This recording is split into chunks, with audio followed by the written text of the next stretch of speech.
Stranger পর্ব ২৭। Phone নম্বর বিনিময়ের পর পরস্পরের কথা দিয়েছে রানা আর গুডরিচরা, যোগাযোগ থাকবে ওদের ভেতর। তখনও টেবিলে মাথা রেখে নাক ডেকে ঘুমাচ্ছেন মাতাল প্রফেসর জ্যাক ম্যাকগাইভার। বারান্দায় সূর্যের কড়া রোদে দাঁড়িয়ে রানা দেখলো দূরের বাঁকে হারিয়ে যাচ্ছে এলিসার ছোট্ট গাড়ি। পেছনের সিটে বসে জানলা দিয়ে হাত নাড়ছে কিশোর রন। ওর উদ্দেশ্যে হাত নাড়ল রানা। তারপর বাকের ওদিকে চলে গেল গাড়িটা। বিশাল এলাকা নিয়ে ম্যাকগাইভারদের এস্টেট।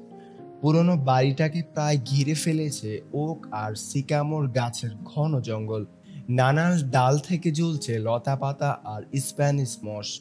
কয়েক মুহূর্ত দাঁড়িয়ে থেকে দিক ঠিক করে নিয়ে জঙ্গলের মাঝ দিয়ে পশ্চিমে চলল রানা।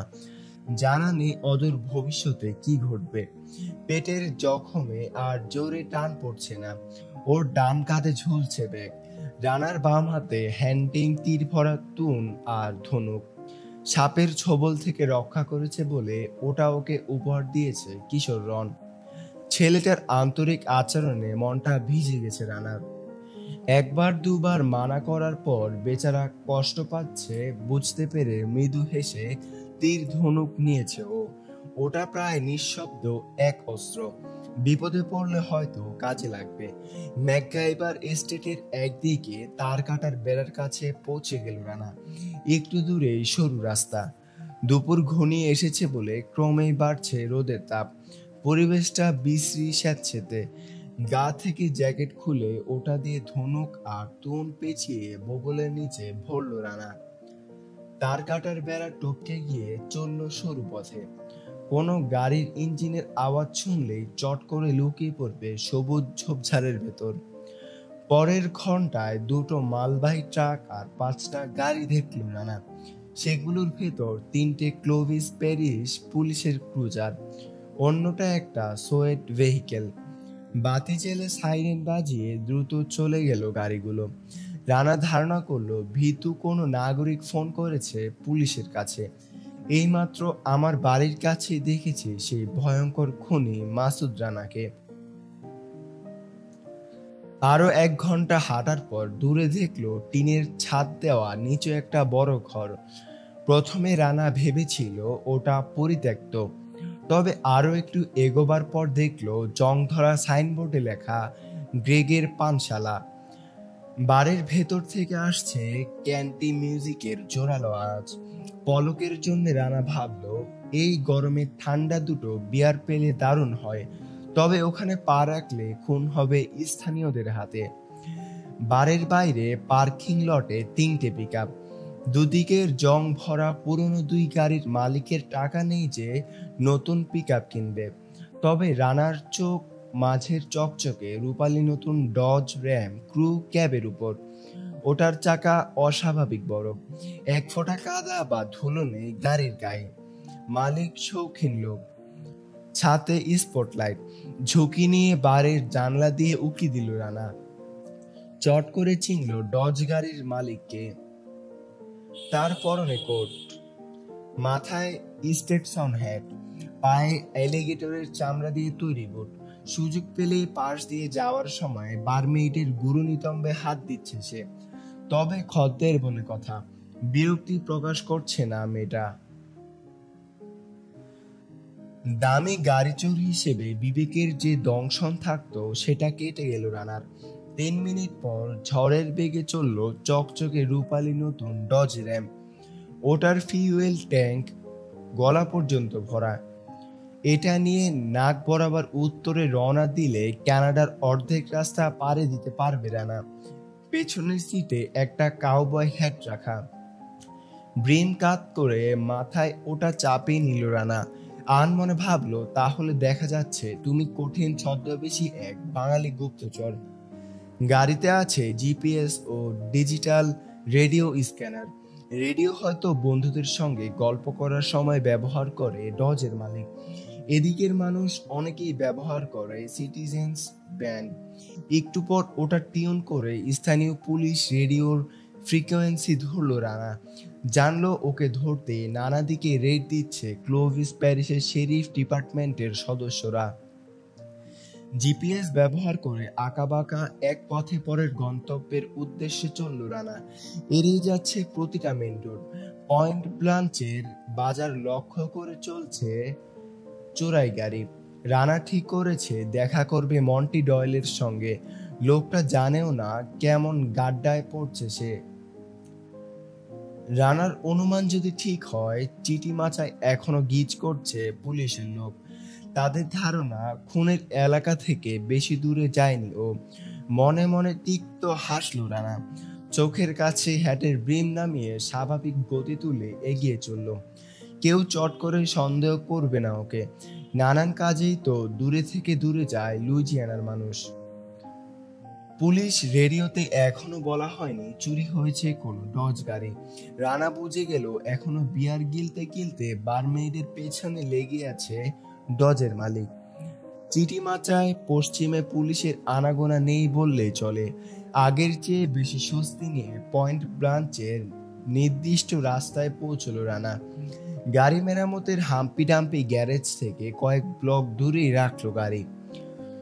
চোখের কাছে হ্যাটের ব্রিম নামিয়ে গ্যারেজটার দিকে হেঁটে চলল রানা। হাতে জ্যাকেট, ওটার ভেতর শুয়ে আছে রনের তীর ধনুক। কোনো সন্দেহ না করেই ওকে পাশ কাটিয়ে গেল কয়েকজন। 2 মিনিট পর রানা পৌঁছে গেল চেইন লিঙ্কের বেড়ার সামনে। গ্যারেজের গেট খোলা। হন হন করে হেঁটে ভেতরে ঢুকলো রানা।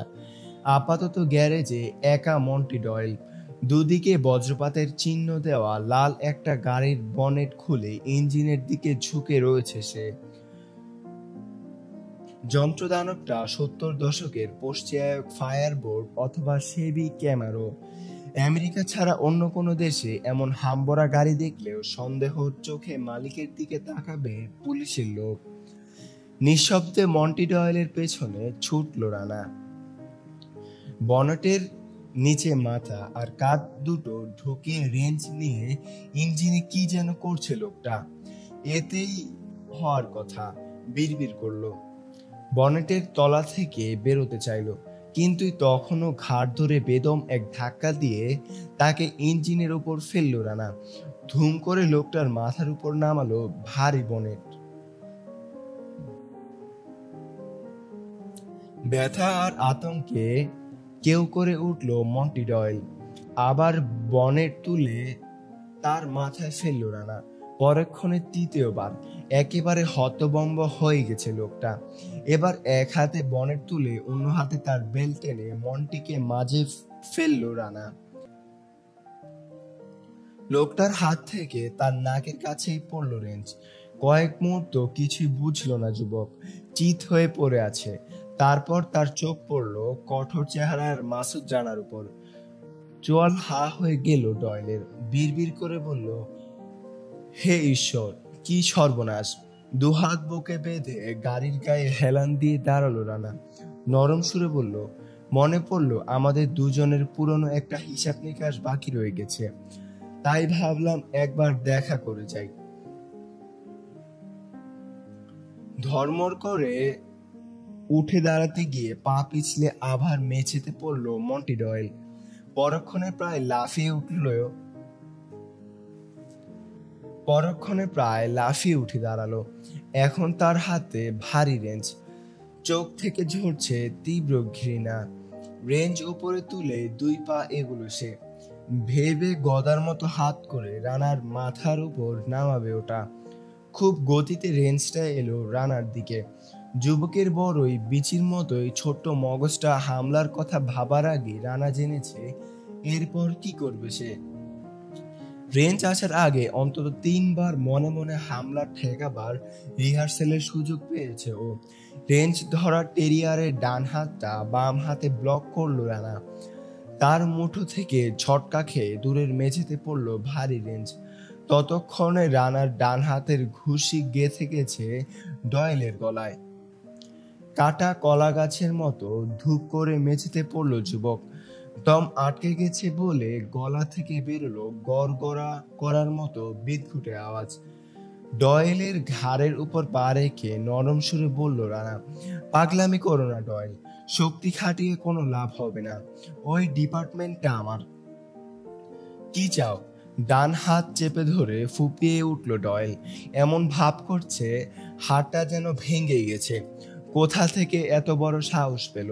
তোমাকে ধরতে চারপাশে তল্লাশি করছে পুলিশের লোক। প্রকাণ্ড গাড়িটা দেখলো রানা। এটা কি তোমার? না, আমার বস হ্যাম্পি ডাম্পির। যিশুর কসম, কোনো কারণ ছাড়াই আমার কনুইটা ভেঙে দিয়েছো তুমি। তার মানে সত্যি পৃথিবীর বুকে টিকে আছে হ্যাম্পি ড্যাম্পি। আনমনে ভাবলো রানা, জন্মসনদে লোকটার নাম আসলে কি কে জানে। বাপ মা যে নাম রাখার সময় অন্যায় করেছে তাদের ছেলের প্রতি, তাতে কোনো ভুল নেই। কোনোই ঠিক হবে নাকি কান্না বন্ধ করো। এখন কোথায় আছে তোমার বস হ্যাম্পি ড্যাম্পি? ছুটিতে ফ্লোরিডায়, বলেছে গাড়িটা মেরামত করে রাখতে। তাই এখানে কি চাও ম্যান? ভাবছি একটু ঘুরিয়ে আনবো তোমাকে। বজ্রপাত আঁকা লাল গাড়িটা দেখালো রানা। ভুরু কুচকে ফেললো মন্টি। ভুলে ওই গাড়িতে হাত দেবে না। হ্যাম্পি ড্যাম্পি জানলে সঙ্গে সঙ্গে খুন হয়ে যাব। আমার সঙ্গে না এলে আমি তুই খুনও করবো তোমাকে। ভয়ঙ্কর নিষ্ঠুর চেহারা করলো রানা। বুঝতে পেরেছে এবার মেঝে থেকে উঠো, মেলা কাজ পড়ে আছে।